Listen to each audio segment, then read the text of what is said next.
कार्तिक मास में स्नान दान के अलावा दीपदान का विशेष महत्व है और कार्तिक के महीने में आंवला, तुलसी, पीपल के वृक्ष को सींचा जाता है और दीपदान किया जाता है। दीपदान यानी कि दीप जलाकर रखना। और क्योंकि आंवले के वृक्ष में त्रिदेवों का वास होता है, भगवान श्री विष्णु का स्थायी वास होता है, ऐसे में जो भक्त कार्तिक मास में आंवले के वृक्ष के नीचे दीपदान करते हैं उनके जन्म जन्मांतर के पापों का नाश होकर उन्हें सभी प्रकार के सुख और समृद्धि की प्राप्ति होती है। आंवला दीपदान आप पूरे कार्तिक मास में कर सकते हैं।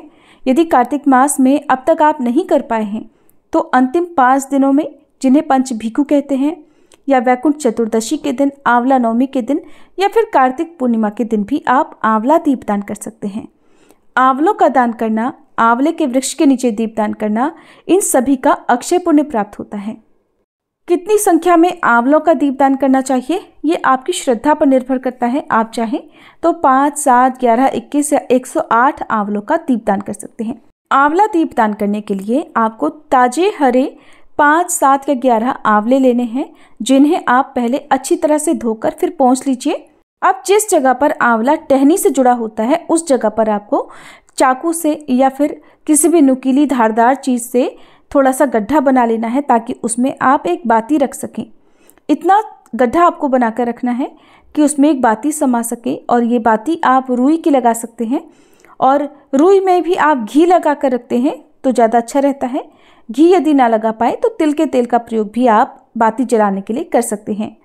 ऊपर से आंवला कट करते समय जो भी आंवले के टुकड़े निकलते हैं आप उन्हें फेंकिएगा मत, क्योंकि आपको जब आंवला दीपदान करने के बाद अगले दिन जो विसर्जन की सामग्री है उन्हीं के साथ इनका भी विसर्जन करना होता है।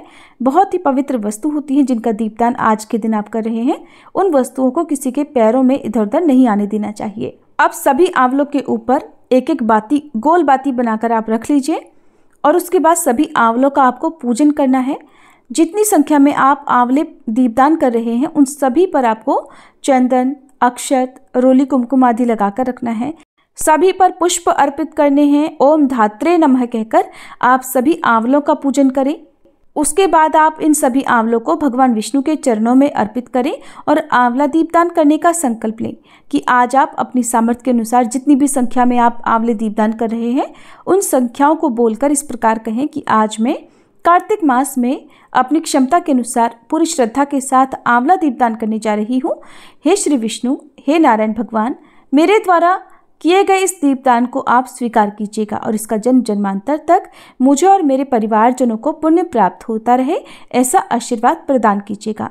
फिर आप इन आंवलों को लेकर सबसे पहला एक आंवला तुलसी जी के पौधे के नीचे जलाएं।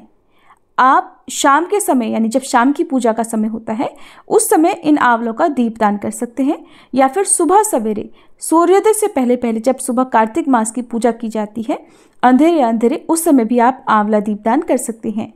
तो सबसे पहले एक आंवले का दीपदान आप तुलसी जी के पौधे में कीजिए।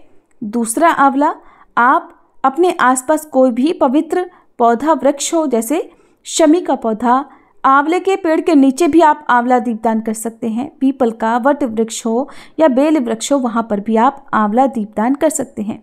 आसपास नदी तालाब हो वहाँ पर कर सकते हैं। भगवान विष्णु का मंदिर आसपास हो वहाँ पर आप कर सकते हैं, या केले के पेड़ के नीचे भी आप आंवला दीपदान कर सकते हैं। जिस आंवले को आपने अपने घर पर रखकर दीपदान किया है केवल विसर्जन आपको उसी का करना होता है। आसपास जहाँ कहीं भी आपने आंवला दीपदान किया है वहाँ जाकर आपको कोई भी सामग्री नहीं उठानी है। आंवला दीपदान करने के साथ ही आप कोई भी फल या मिठाई आंवले के समीप रखें और भगवान विष्णु सहित सभी देवी देवताओं से आप प्रार्थना करें कि वे आपको कार्तिक मास में किए गए इस दीपदान का पुण्य प्रदान करें। आपसे जाने अनजाने में अब तक जो कुछ भी गलतियां, जो कुछ भी अपराध या पाप होते रहे हैं वे उन्हें क्षमा करें। इस तरह से आप आंवला दीपदान कर सकते हैं।